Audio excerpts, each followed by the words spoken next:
Berat Gjimshiti është njeriu që ka rëmbyer zemrat e shqiptarëve dhe tani është me shiritin e kapitenit te kombëtarja. Është njeriu që mbeti jashtë listës europianit të Francës, padrejtisht, teksa De Biasi i tha se nuk do të udhëtonte me skuadrën. Ai mund të ishte europiani i fundit dhe i mohuar në jetë, por për fatin e mirë, Gjimshiti mori shiritin dhe dërgoi Shqipërinë në europianin e Gjermanisë.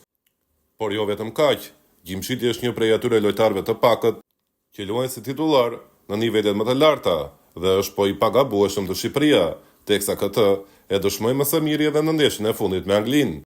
Gjimshiti ka intervista të rradha, disa kohë më parë ka dalë në emisionin Koha Shtesë dhe tani në një tjetër podcast me Heidi Lushtakun në Biseda podcast, një rrëfim i gjatë i kampionit ton, që mbi të gjitha është një njeri shembull me porullusinë e tij, që është dëshmia më e mirë, e cila tregon qartë se përse ky sukses nuk ka qenë aq rastësor, por gjendet fare lehtë në sjelljen e Berat Gjimshitit.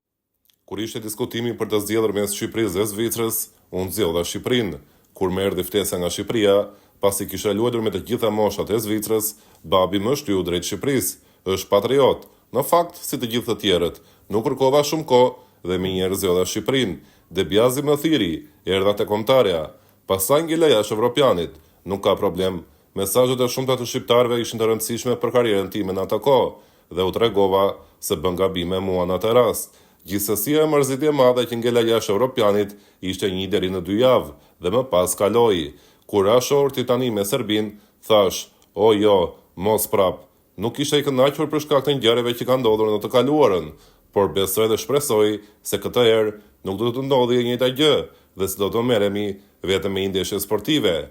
Gruaja serbe, ajo është e lindur në Zvicër, ashtu si dhe unë. Jemi takuar atje nga miqtë e përbashkët. Në fillim ishte shoqëri dhe pastaj u zhvillua në dashuri. Ishte një dashuri e ndaluar, por unë më shumë kisha merak për prindërit, sepse ne çdo gjë e bëjmë për ta. Ishte frika e madhe e familjes dhe tani tema shqiptar-serb nuk ka më vend për ne. Jemi familje e madhe.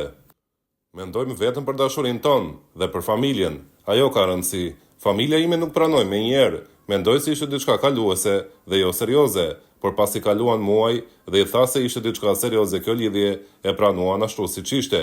Unë mendoj se në dashuri nuk ka vend për pengesa, i përballuam të gjitha.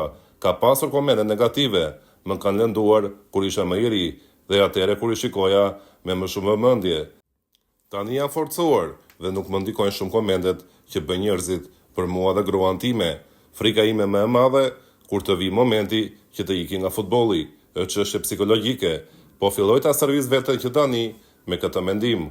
Unë kam mendje zjarrin brenda, të jetë për mua, e lë futbollin 40 vjeç, tani të shohim se si do të më ecë dëmtimet dhe nëse do të më lejoj fiziku, por për mua qëndroj në futboll deri në 40 vjeç. Në të ardhmen dua të bëhem trajner futbolli. Ky është qëllimi im. Dosha jo më njëherë sa po ta lë futbollin, por dua të bëhem trajner, tha Gjimshiti.